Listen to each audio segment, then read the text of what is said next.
ए भोलदानी बुझी परेशानी प्यार के रोग लागल लबजी के चक्कर में पबजी खेल के भैनी पागल खेल के भैनी पागल खेल के भैनी पागल।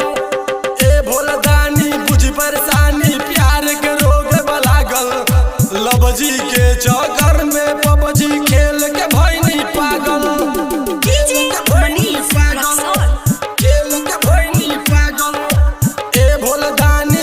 परेशानी प्यार के रोग लागल लबजी के चक्कर में पबजी खेल के भैनी पागल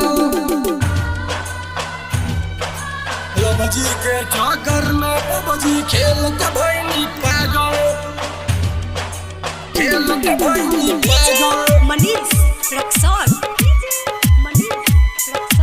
लबजी के चक्कर में पबजी खेल के भैनी पागल लबजी के चक्कर में पबजी खेल के भैनी पागल। गाजा या भंगिया चढ़ाई पर शादी ओकरे शादी बाबा हमसे करा दी।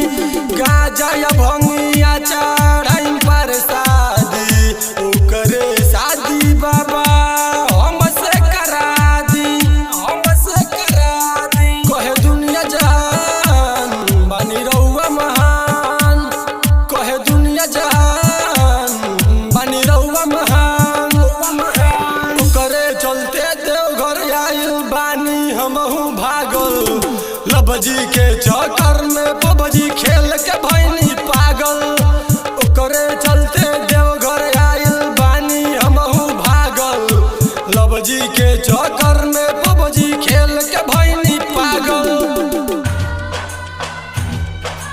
लबजी के चक्कर में पबजी खेल के भैनी पागल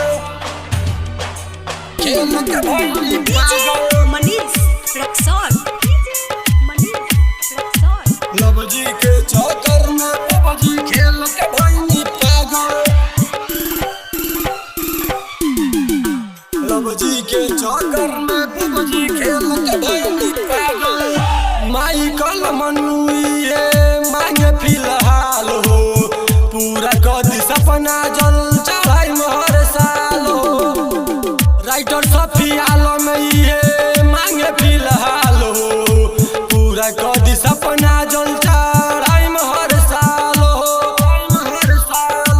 ना बारोवल भारी सुनिए भोलदानी ना बारोवल भारी सुनिए भोलदानी करे चलते देवघर आइल बानी हमहू भागल रेनुआ के चक्कर में